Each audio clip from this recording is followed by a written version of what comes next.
He's one of the greatest offensive players of his generation, and like nobody really talks about it. I have been backing Manchester City, even though I'm a United fan from day one. The key battle, I think, not directly, but it's going to be between Phil Foden and Neymar. Whichever one of those can create more with all the players that are around them at PSG and Manchester City, can do more damage. So Foden and Neymar.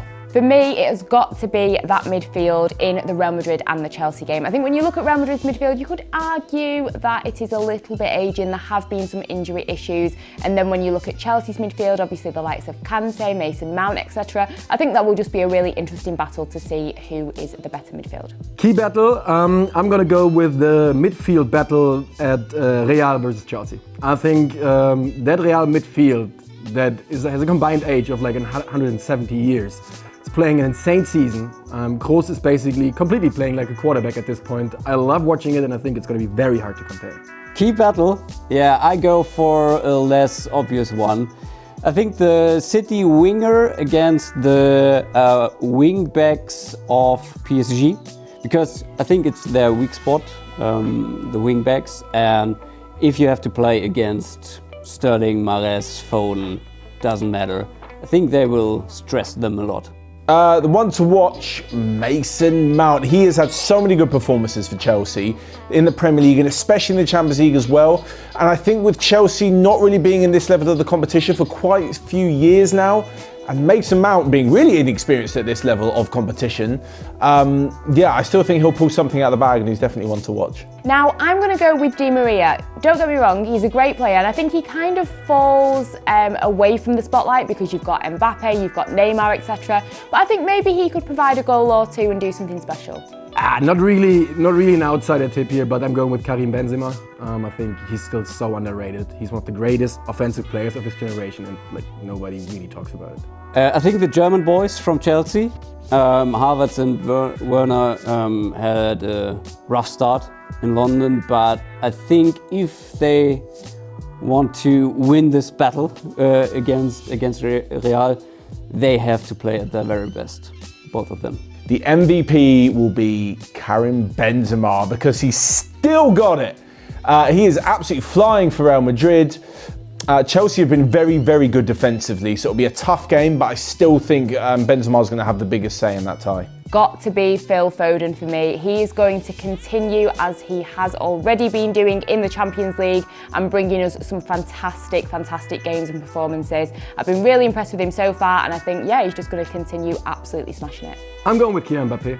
I think he's playing with a chip on his shoulder this season. I think he wants to show that he can do it on the biggest stage. We officially reached that point, and now it's time for him to shine. Benzema. I think he's one of the most underrated players in Europe. And I think he's always thriving in these big games, and I can imagine that he wins it by himself.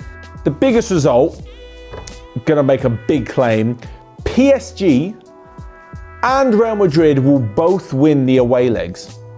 Got to be the first leg of Real Madrid against Chelsea. It is at the Bernabeu, and I think Chelsea may bring something a little bit special. I think we could actually see a win away from home for Chelsea, and I think this will rock the boat a little bit. I'm not saying that means that they're going to go through, but I think that first leg, I think that result is going to be a big one. I'm not going to give you a result here. I'm just going to say that I think that PSG is going to knock out City rather easily.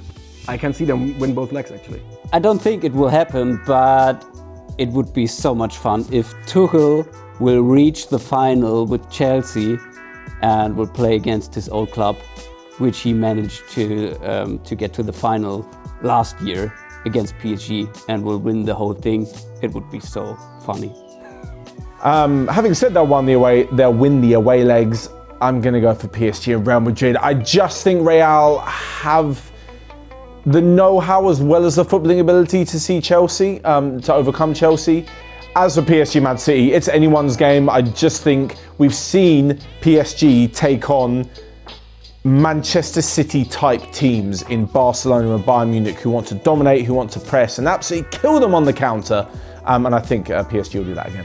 I have got to go with Manchester City in the final. I know some people might think that's controversial, but I have been backing Manchester City Even though I'm a United fan from day one, I even did a video on why I think Manchester City will win the Champions League. And in the other leg, I've got to go, I think it's going to be Real Madrid as well in that final. So I'm going with Real versus PSG. I have to stick to my predictions, and it was City against Real. The favourite for me, speaking about how good PSG have been, I still think Real Madrid.